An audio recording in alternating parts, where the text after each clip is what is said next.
शांति 21 सितंबर 2025 की मुरली से मुख्य पॉइंट। आज की हेडलाइन है परमात्म प्राप्तियों से संपन्न आत्मा की निशानी बताई। होलीएस्ट, हाईएस्ट, रिचेस्ट, यानी सबसे ज्यादा पवित्र, सबसे ज्यादा ऊंची और धनी। परिवर्तक बाप दादा अपने साथी अपने बच्चे से मिलने आए। हर बच्चे के मस्तक में 3 बाबा कहते परमात्म विशेष प्राप्तियां देखी बाबा ने। एक तो देखी होलीएस्ट है, पवित्र है, दूसरा हाईएस्ट, तीसरा रिचेस्ट। इस ज्ञान का फाउंडेशन ही है होली, यानी पवित्र बनना। हर एक बच्चा होलीएस्ट है, परमात्मा कहता। पवित्रता सिर्फ ब्रह्मचर्य ही नहीं, लेकिन मन, वाणी, कर्म, संबंध, संपर्क में भी पवित्रता होनी चाहिए। आप देखो, आप बाबा हमारे को बताते हैं कि परमात्म ब्राह्मण आत्माएं आदि मध्य अंत तीनों काल की होलीएस्ट हैं। तीनों काल में, यानी शुरू में भी, सतयुग में भी थी, परम धाम में भी थी और द्वापर में भी रही। तो बाबा कहते तीनों काल में होलीएस्ट रही। पहले पहले आत्मा जब परम धाम में रहती तो फिर वहाँ भी होलीएस्ट। जब आदि में आते, आदि में यानी कि सतयुग में आते, तब भी बाबा कहते देवता के रूप में थी, तो तब भी होलीएस्ट थी, पवित्र थी। यानी कि आत्मा की विशेषता बताई बाबा ने। प्रवृत्ति में रहते संपूर्ण पवित्र रहना, और भी पवित्र बनते भी हैं, लेकिन आपकी पवित्रता की विशेषता यह है कि स्वप्न मात्र में भी अपवित्रता, मन बुद्धि में भी टच ना करे, ऐसी बाबा कहते पवित्रता होनी चाहिए। सतयुग में आत्मा भी पवित्र बनती है तो शरीर भी आपका पवित्र बनता है। आत्मा और शरीर दोनों ही पवित्र हैं। बाबा कहते हैं देव आत्मा रूप में रहती हैं, वह श्रेष्ठ पवित्रता है। जैसे होलीएस्ट बनते हैं ना, तो बाबा कहते इतना ही हाईएस्ट भी बनते हैं, ऊंचा भी बनते हैं। जब पवित्र बनते हैं तो ऊंचे से ऊंचे भी बाबा कहते ब्राह्मण बने। ब्राह्मण आत्माएं बनती हैं तो ऊंचे से ऊंचे ब्राह्मण बन के बाबा के साथ भी रही वो आत्माएं। परम धाम में भी हाईएस्ट अर्थात बाप के साथ रहने वाली। मध्य में पूज्य आत्माएं बनी, यानी जब मंदिर बने तो बाबा कहते कितने सुंदर सुंदर मंदिर भी बनते हैं, तुम्हारी कितनी विधि पूर्वक पूजा भी होती है। और जितनी विधि पूर्वक आपकी पूजा देवताओं के मंदिरों में पूजा होती है, उतने ही औरों के मंदिर बनते हैं। लेकिन विधि पूर्वक पूजा आप देवताओं की होती है बाबा कहते हैं। तो फिर होलीएस्ट भी हो ना, और हाईएस्ट भी हो, साथ में रिचेस्ट भी हो। भगवान मिला तो अमीर भी हो गए बाबा कहते।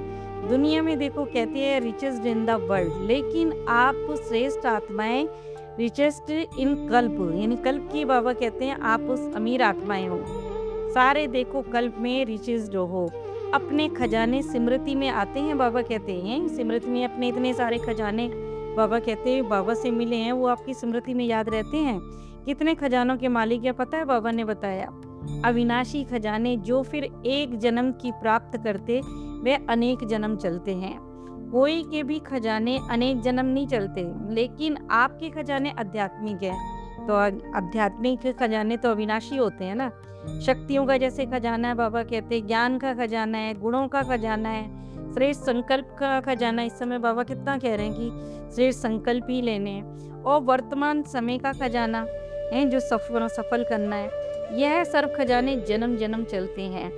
एक देखो जन्म में प्राप्त हुए खजाने साथ चलते हैं, क्योंकि सर्व खजानों के दाता परमात्मा बाप द्वारा ही प्राप्त होते हैं। बाबा कहते हैं ऐसा आपको नशा रहता है कि हमारे पास इतने सारे अविनाशी खजाने हैं। खजाने को प्राप्त करने के लिए सहयोगी बने हो, याद की शक्ति से खजाने जमा करते हो ना बाबा कहते। इस समय इन सब सर्व खजानों से संपन्न बेफिक्र बादशाह हो। इस समय बाबा कहते कोई तुम्हें फिक्र नहीं है। फिर बाबा पूछते हैं क्या फिक्र, क्योंकि देखो यह खजाने जो भी हैं, इनका ना तो कोई चोर लूट सकता है, ना राजा खा सकता है, ना पानी में डुबो सकते हैं। इसीलिए बेफिक्र बादशाह हो। जैसे लौकिक में तो डर लगा रहता है ना, तो बाबा कहते इन खजानों को कोई नहीं लूट सकता, क्योंकि ये तो हमारे मन बुद्धि में है ना। तो फिर ये खजाने सदा स्मृति में रहते हैं। याद भी सहज क्यों है बाबा कहते, क्योंकि देखो सबसे ज्यादा याद का आधार होता है एक संबंध और दूसरा प्राप्ति। किसी से संबंध जब हमारा जुड़ता है और उससे जो प्राप्तियां होती है तो वो हमेशा याद रहती हैं। जितना प्यारा बाबा कहते संबंध, उतनी ही याद भी स्वतः ही रहती है। किसी से भगवान से सुख मिलता है तभी तो भगवान को आत्मा याद करती है, पुकारती है, क्योंकि देखो संबंध में स्नेह होता है, और जहाँ स्नेह होता है वहाँ स्नेही को याद करना मुश्किल नहीं होता। लेकिन भूलना मुश्किल होता है। तो बाप भी कहते हैं कि सारे सारे संबंध का आधार बना दिया। अपने को सहयोगी अनुभव करते हो या मुश्किल योगी करते हो? बाबा कहते हैं सहज योग होना चाहिए। नहीं, कभी भी देखो सहज, कभी मुश्किल अगर होता है तो जब बाप को संबंध और स्नेह से याद करते हो तो याद, बाबा कहते हैं, मुश्किल होती है। और प्राप्तियों को याद करो। सर्व प्राप्तियों के दाता तो सर्व प्राप्ति करा दी उन्होंने। तो फिर अपने को बाबा कहते सारे खजानों से अपने को अनुभव करते हो क्या? इतने सारे खजाने परमात्मा ने दिए, तो बाबा कहते हैं उनका अनुभव आपको होता है। खजानों को जमा करने की सहज विधि बाप दादा ने सुनाई। जो भी अविनाशी खजाने हैं, बाबा कहते उन सभी खजानों को प्राप्त करने की विधि क्या है? बिंदी है। जैसे देखो बाबा कहते विनाशी खजानों में भी बिंदी लगाते हो जाओ तो बढ़ता जाता है ना। 1 0 लगाई, बाबा कहते जैसे उसमें भी 1 0 लगाओगे तो धन बढ़ता जाता है। तो बाबा कहते यहाँ पर भी बिंदी लगाई तो बढ़ता जाएगा। तो अविनाशी खजानों को जमा करने की विधि क्या है? बिंदी लगाना। 3 बिंदियाँ बाबा ने बताई। एक मैं बिंदी, आत्मा बिंदी, दूसरा बाप बिंदी, तीसरा ड्रामा अमृत वेले भी हम इन तीनों का तिलक लगाते हैं ना। तो बाबा कहते हैं भी देखो बीत जाता है, फुल स्टॉप, अर्थात बिंदी। कोई भी बात होती है तो जैसे बिंदी लगाते ख़त्म करते हैं, तो बाबा कहते हैं वो खजाना हमारा बढ़ता जाता है। तो बिंदी लगानी आती है। सबसे ज़्यादा सहज मात्रा कौन सी है? बिंदी लगाना है। बाबा कहते हैं समय आसान तो बिंदी लगाना होता है, उससे ज़्यादा कोई मुश्किल नहीं है। तो आत्मा बिंदी हूँ, बाप भी बिंदी है। इस स्मृति से स्वतः ही खजाने जमा हो जाते हैं। बिंदी को सेकंड में याद करने से कितनी खुशी होती है। सर्व खजाने आपके, बाबा कहते ब्राह्मण जीवन का अधिकार है। क्यों? क्योंकि बच्चे बनना यानी अधिकारी बनना। विशेष 3 संबंध अधिकार के बाबा ने का प्राप्त होते हैं। बाप को अपना बनाया, परमात्मा को बाप भी बनाया, शिक्षक भी बनाया और सद्गुरु भी बनाया। तो तीनों संबंध से पालना भी तो लेना। पढ़ाई के सोर्स ऑफ इनकम सद्गुरु द्वारा वरदान मिलता है। कितना सहज बाबा कहते वरदान मिलता है, क्योंकि बच्चे का जन्म सिद्ध अधिकार ही है बाप के वरदान प्राप्त करने का। बाप के बच्चे बने और वरदानों की प्राप्ति। तो बाबा कहते हैं बच्चों के जमा का खाता चेक करते हो? आप देखो सभी अपने हर समय का, बाबा कहते खाता चेक करो, जमा हुआ कि नहीं हुआ। उसकी विधि भी बाबा ने बताई। जो भी कर्म किया उस कर्म में स्वयं भी संतुष्ट होना चाहिए और जिसके साथ कर्म किया वो भी संतुष्ट होना चाहिए। तब बाबा कहते जमा होता है, ऐसे नहीं हो जाता। अगर देखो दोनों में संतुष्टता है तो समझो कर्म का खाता जमा हो रहा है। अगर स्वयं में भी, बाबा कहते जिससे संबंध है उसमें संतुष्टता नहीं आई तो फिर जमा नहीं हुआ। यानी सेवा मान लो करने जाना है और हमारा मन नहीं है और सामने वाला करा रहा है, तो बाबा कहते फिर हमारा मन नहीं है तो जमा नहीं होगा। मेरा भी मन होना चाहिए और सेवा जिसकी कर रहे हैं वो भी संतुष्ट होनी चाहिए। तो बाबा कहते तब जमा का खाता होता है। बाप दादा सभी बच्चों को स्वयं की सूचना भी देते हैं, सभी की सूचना भी देते हैं। यह वर्तमान संगम समय सारे कल्प श्रेष्ठ, बाबा कहते श्रेष्ठ समय चल रहा है सब में ज़्यादा, क्योंकि यह संगम ही श्रेष्ठ कर्मों का बीज बोने का समय है। जैसे लौकिक में भी अगस्त में बुआई होती है ना किसानों की, ऐसे ही बाबा कहते हैं संगम भी बीज बोने का टाइम है। बहुत इम्पोर्टेंट टाइम चल रहा है। यह वर्तमान समय जो बाबा कहते हैं संगम का समय सारे कल्प में श्रेष्ठ समय है, क्योंकि संगम श्रेष्ठ कर्मों को बीज बोने का समय होता है। प्रत्यक्ष फल प्राप्त करने का भी यही समय है। इस समय बाबा कहते एक एक सेकंड अच्छे से अच्छा यानी श्रेष्ठ से श्रेष्ठ है। सभी एक सेकंड में अशरीरी स्थिति में, बाबा कहते यानी आत्मिक स्थिति में स्थित हो जाते हो। तो जिसको ये प्रैक्टिस होगी तो बाबा कहते तब होता है जमा का खाता। सहज विधि सुनाई। निरंतर याद करने के लिए एक विधि बनाओ। सारे दिन में 2 शब्द सभी बोलते हो, अनेक बार बोलते हो। वह देखो 2 शब्द हैं, मैं और मेरा। तो जब बाबा कहते मैं बोलते हो ना, तब बाप ने परिचय दे दिया, बाप का परिवार अपने परिचय दे दिया कि मैं आत्मा हूँ। तो जब भी मैं शब्द बोलते हो तो यह याद करो कि मैं आत्मा हूँ। यानी मैं बोलना है तो मैं के साथ आत्मा होनी चाहिए। बाबा कहते अकेला नहीं सोचो, मैं आत्मा हूँ, यह साथ में बाबा कहते सोचो। क्योंकि देखो आप जानते हो ना कि श्रेष्ठ आत्मा हूँ, पालना परमात्मा पालना के अंदर रहने वाली आत्मा हूँ मैं। जब मेरा शब्द बोलते हो तो फिर मेरा कौन? मेरा बाबा यानी मेरा बाप परमात्मा। तो फिर जब भी बाबा कहते मैं और मेरा शब्द कहते हो ना, उससे में यही बाबा कहते एडिशन करो कि मैं आत्मा और मेरा बाबा, यानी मेरा लगाओ तो मेरे में और चीज़ में आसक्ति नहीं जानी चाहिए, मेरा में बाबा, और मैं कहूँ तो सिर्फ मैं शब्द आत्मा में लगाऊँ। जितना बाप में मेरापन लाएंगे उतना ही बाबा कहते याद भी सहज होती जाएगी, प्यार बढ़ता रहता है ना।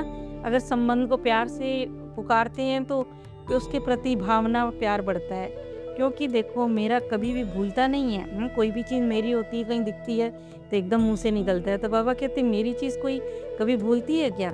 सारे दिन में देखो मेरी याद आती है। तो फिर देखो इस विधि को निरंतर योगी बन सकते हो। हर बच्चे को बाबा कहते सम्मान की सीट पर बिठाया बाबा ने।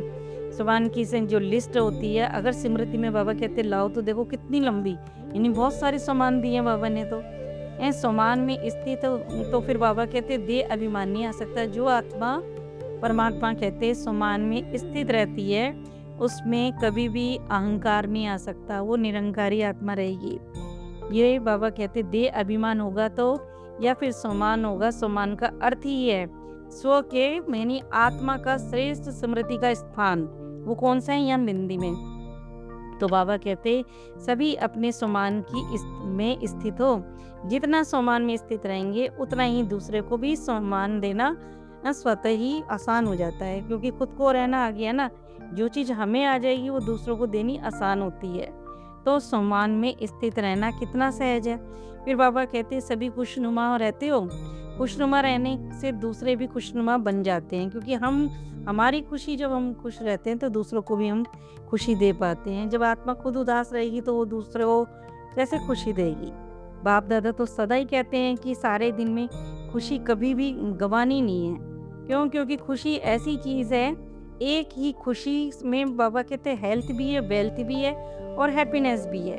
खुशी नहीं तो जीवन जैसे नीरस सा हो जाता है। बाबा कहते हैं खुशी को ही कहा जाता है खुशी जैसी कोई खजाना नहीं, यानी कोई खुराक नहीं। कितने भी खजाने हो, लेकिन अगर खुशी नहीं तो फिर खजाने की प्राप्ति भी नहीं कर सकते। खुशी के लिए कहा जाता है ना, बाबा कहते हैं खुशी जैसी कोई खुराक नहीं। वेल्थ भी है, खुशी भी है, हेल्थ, बाबा कहते खुशी से हेल्थ भी है और नाम ही खुशी है, तो फिर हैप्पी भी तो है ही ना। तो खुशी में तीनों चीज़ें आ जाती हैं। बाप दादा ने अविनाशी खजाना, बाबा कहते खुशी का खजाना भी दिया। बाप का खजाना बाबा कहते कभी भी गंवाना नहीं। ये सदा खुश, जो नहीं गंवाता वही खुश भी रहता है। अच्छा होमवर्क दिया बाबा ने, खुश रहना है और खुशियाँ बांटनी है, क्योंकि खुशी एक ऐसी चीज़ है जितनी बांटोगे उतनी बढ़ती जाती है। बाबा कहते चाहे तुम अनुभव करके देख लो, सबने अनुभव किया है ना। अगर खुशी बांटते हो तो फिर बांटने से पहले अपने पास आती है। कोई भी खुशी किसी को देंगे पहले तो हमारे से होके गुजरेगी ना वो। तो बाबा कहते खुश रहने वाले पहले स्वयं खुश होते हैं। सभी ने होमवर्क किया, बाबा ने पूछा, जिसने किया वो हाथ भी उठवाया। फिर बाबा ने खुश रहना यानी कारण नहीं, निवारण करना है। किसी भी बात का समाधान स्वरूप बनो। बाबा कहते हैं हाथ उठाया उसके ऊपर भी। यह भी नहीं तो नहीं कहेंगे ना कि यह हो गया। बाप दादा के पास कई बच्चों के रिजल्ट भी बाबा ने देखी, कितनी परसेंटेज ओके। बाबा कहते रहे लक्ष्य रखेंगे तो फिर लक्षण स्वतः ही आते हैं। कोई जीवन का लक्ष्य लेके जीवन में चलते हैं, यानी पढ़ाई का कोई लक्ष्य लेके चलते हैं, तभी तो उसके लिए पढ़ाई करते हैं ना। अगर बाबा कहते लक्ष्य नहीं रखोगे तो लक्षण कैसे नजर आएंगे? फिर डबल विदेशी भाई बहनों से भी बात हुई बाबा की। बाबा कहते विदेशियों को अपना ओरिजिनल विदेश कभी भूलता नहीं है। जैसे भारत है ना, विदेशों का ओरिजिनल देश तो भारत ही है ना। ओरिजिनल बाबा कहते देश के हैं वह तो याद रहता है ना, इसीलिए सभी बाबा कहते आपको डबल विदेशी कहते हैं। विदेशी नहीं हो, डबल विदेशी। तो आपका अपना बाबा कहते हैं होम जो है ना, घर कभी भूलता नहीं है। तो कहाँ भी रहो मगर दिल तक तो बाबा कहते हैं नशीन होना। बाप दादा कहते हैं जो भी कोई छोटी मोटी समस्या आए भी ना, वो समस्या नहीं समझो, उसे पेपर समझो कि ये हमको आगे बढ़ाने के लिए आया है। बाप दादा के दिल तक तो फिर आपके अधिकार है ना, दिल तक नशीन बन जाओ। बाबा कहते समस्या तो एक खिलौना बन जाएगी, समस्या से घबराना नहीं है। ये सारी तरीके बाबा युक्तियाँ बताते हैं, उससे खेलोगे तो खिलौना बन जाएगी। सब उड़ती कला वाले हो ना, उड़ती कला यानी चलने वाले बाबा कहते, या फिर चलने वाले हो, उड़ने वाले हो या चलने वाले। बाबा ने पूछा उड़ने वाले ने तो हाथ उठाया, उड़ने वाले आधा आधा हाथ भी बाबा ने कहा, किसी किसी ने हाथ उठाया, किसी कोई छोड़ रहे हैं, कोई इस तरह से बाबा ने देखा। कई बाप दादा को कहते हैं कि हम बहुत अच्छे से चल रहे हैं, तो बाबा कहते हैं कि देखो उड़ने का समय है ये, अभी चलने का समय नहीं है। क्योंकि अब उस समय जितना विनाश का समय नज़दीक आ रहा है तो उड़ने का ही समय सही है ना। बाबा कहते हिम्मत के पंख एक को लगाओ, लगे हुए हैं तो फिर पंखों से उड़ना आता है। यानी कहने का मतलब है बाबा के जिसमें हिम्मत है तो वो उड़ने लग जाता है। रोज बाबा कहते चेक करो उड़ती कला में उड़ रहे हो। अच्छा रिजल्ट बाबा दादा ने देखा, सेंटर्स पे विदेश में भी बढ़ रहे हैं, बढ़ते जाने की बाबा कहते बढ़ते जाने ही हैं। वरदान में भी बाबा ने जैसे कह दिया, डबल विदेशी, डबल सेवा, मनसा सेवा, वाचा भी साथ साथ करते चलो। वही होमवर्क दिया बाबा ने विदेशियों को। मनसा शक्ति द्वारा आत्माओं की आत्मिक वृत्ति बनाओ, वायुमंडल बनाओ। अभी बाबा कहते दुख बढ़ता जा रहा है तो फिर देख के रहम नहीं आता। बाबा कहते विदेशियों को भी बाबा ने कहा कि इस समय कितना दुख बढ़ रहा है, यानी मनसा सेवा को और बढ़ाओ, क्योंकि आत्माएं बहुत दुखी हो रही हैं, चिल्ला रही हैं। तो आपकी जड़ चित्र के आगे चिल्लाते रहते हैं ना, जड़ चित्र जैसे मंदिरों में जो होती है ना मूर्तियाँ, उसके लिए बाबा कहते उनके आगे रो रो के अपनी मन की व्यथा सुनाते हैं। तो बाबा कहते मर्सी दो, मर्सी दो, अब दयालु कृपालु रहम दिल बनो, अपने ऊपर भी रहम करो। हम अपने ऊपर रहम करते तब हमें दूसरों का भी ख्याल आता है कि एक दुखी आत्मा है, इसको भी कैसे हम निकालें। आत्माओं के ऊपर भी रहम। हर सीजन में बाबा कहते हर टर्न में आ जाते हैं। कौन? विदेशी। सभी को देखो खुशी होती है, उड़ते चलो और उड़ाते चलो। अच्छा बाबा कहते हैं रिजल्ट तो देखिए, अभी अपने को भी परिवर्तन करने में भी फास्ट जाओ। स्व परिवर्तन गति बाबा कहते विश्व परिवर्तन की गति से बढ़ता जा रहा है। जो बाबा ने फिर पहली बार आए ना, उनसे हाथ भी उठवाए कि ब्राह्मण जन्म के उनको मुबारकबाद दी। जो पहली बार आत्माएं पहुंची ना मधुबन में, फिर उनको बाबा ने कहा कि अच्छा मिठाई तो मिलेगी, लेकिन बाप दादा दिल खुश मिठाई खिला रही हैं। पहली बारी मधुबन में आने वाले दिल खुश मिठाई सदा बाबा कहते याद रहती है। मिठाई तो देखो मुख में डाली तो खत्म हो जाएगी, लेकिन जो दिल खुश मिठाई होती है ना, वो सदा साथ रहती है, याद रहती है, भले आए हो। तो बाबा कहते हैं कि सारा परिवार देश विदेश, आप अपने भाई बहनों को देख रहे हो ना, जो सारे वहाँ पर भी बैठे, तो बाबा कहते हैं वो सब भाई बहनों को आप देख रहे हो ना। अमेरिका में भी बाबा कहते देख रहे हो, अफ्रीका में भी देख रहे हो, रशिया में भी बाबा ने कहा, लंदन में भी कहा, 5 खंड बाबा कहते हैं ही जो देख रहे हैं। तो फिर जन्मदिन की भी बाबा ने आप सबको बाबा कहते हैं मुबारक दी है। बैठे बैठे मुबारक दे रहे हैं बाबा। बाप दादा ने फिर रूहानी ड्रिल भी याद दिलाई उन्हें कि बाप दादा हर बच्चे से, चाहे वो नया है, चाहे वो पुराना है, चाहे वो छोटा है, चाहे वो बड़ा है, छोटे और सबको बाबा कहते समान बाप जल्दी बन सकते हो। बाबा ने एक वरदान दिया उन्हें। तो फिर सेकंड में जहाँ मन भी बाबा कहते लगाना चाहो, मन एकाग्र हो जाए। यह एकाग्रता के ड्रिल सदा बाबा कहते करते चलो। जहाँ मैं चाहूँ उड़ना, जहाँ भी, तो मेरा 1 सेकंड में मन वहाँ पर लग जाए। बाबा ये चाहते हैं। अभी 1 सेकंड में मन के मालिक बन, मैं और मेरा बाबा संसार, सिर्फ यहीं तक। बाबा कहते मैं आत्मा और मेरा बाबा, इसी में मेरा संसार, दूसरा ना कोई। तब बाबा कहते एकाग्र बुद्धि होती है। इस एकाग्र स्मृति में स्थित हो जाओ। बाबा ने स्थित करवाया। फिर तीव्र पुरुषार्थी बच्चों को सदा उमंग उत्साह के पंख उनसे उड़ती कला के बाबा कहते अनुभवी मूर्त का याद प्यार दिया। ये सदा अपने समान की सीट पे सेट रहने वाले बच्चों को सदा रहम दिल बन। बाबा कहते विश्व की आत्माओं को मनसा शक्ति द्वारा कुछ न कुछ अंजलि, बाबा कहते सुख शांति की देने वाले दयालु, यानी जो आत्माएं दुखी है ना, उनके लिए भी बाबा ने वरदान दिया है। और फिर कहा कि कृपालु बच्चों को सदा बाप दादा के स्नेह में समाये हुए द्वितक्ष बच्चों को बाप दादा ने याद प्यार दिया और नमस्ते करी।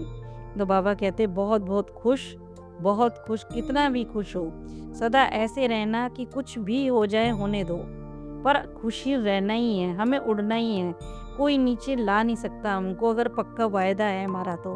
बस बाबा कहते खुश रहो और खुशियाँ को बांटते रहो। कोई भी बात हो जाए, अच्छी लगे तो भी खुशी गंवाओ मत, बुरी लगे तो भी खुशी नहीं जानी चाहिए। बाबा ने कहा बात तो फिर ख़त्म हो ही जानी है, लेकिन खुशी तो फिर साथ में चलनी है ना। बाबा कहते जो साथ चलने वाली होती है उसको छोड़ थोड़ी ना देते हैं, जो छूटने वाली है उसे तो बाबा कहते छोड़ने वाले कोई पास में ही रख देते हैं। यह नहीं करना। अमृत वेले रोज पहले अपने आप को खुशी की खुराक खिलाओ। यानी बाबा के पास जब अमृत वेले जाते हैं ना, वरदान में बाबा कहते, अच्छा वरदान में बाबा ने कहा देह के संबंध, देह के संस्कार, व्यक्ति या वैभव, वायुमंडल, वाइब्रेशन सब होते हुए भी अपनी ओर आकर्षित ना करें। बाबा ने कितनी सारी चीज़ें बोली हैं कि शरीर और शरीर की जितने भी संबंध है और शरीर की जो नहीं आत्मा के संस्कार, जो व्यक्ति और वैभव, वायुमंडल, वाइब्रेशन सब होते हुए भी बाबा कहते हैं मुझ आत्मा को ये चीज़ें आकर्षित नहीं करनी चाहिए। लोग चिल्लाते रहें और आप अचल रहो, क्योंकि इस समय टाइम यही चल रहा है। तो बाबा कहते हैं लोग चिल्लाते रहें पर आपको अपनी आपकी स्थिति जो है ना वो विचलित नहीं होनी चाहिए। प्रकृति माया सब लास्ट दांव लगाने के लिए अपनी तरफ कितना भी खींचे, लेकिन आप न्यारे और बाप के प्यारे बनने की स्थिति में लवलीन रहो। इसको ही बाबा कहते कहा जाता है देखते हुए भी ना देखो, सुनते हुए भी ना सुनो। यही देखो स्वीट साइलेंस स्वरूप की लवलीन स्थिति है। जैसे परम धाम में सारी आत्माएं होती है ना, बाबा कहते ऐसी स्थिति बनानी है हमको। जब ऐसी स्थिति बनेगी तब कहेंगे नष्टो मोह समर्थ स्वरूप के वरदानी आत्मा, यानी सब कुछ सामने होते हुए मगर आपको उसकी में आकर्षण नहीं जाना चाहिए। स्लोगन में बाबा ने कहा होली हंस बन अवगुण रूपी कंकड़ को छोड़, अच्छाई रूपी मोती चुगते चलो। अच्छा, ओम शांति।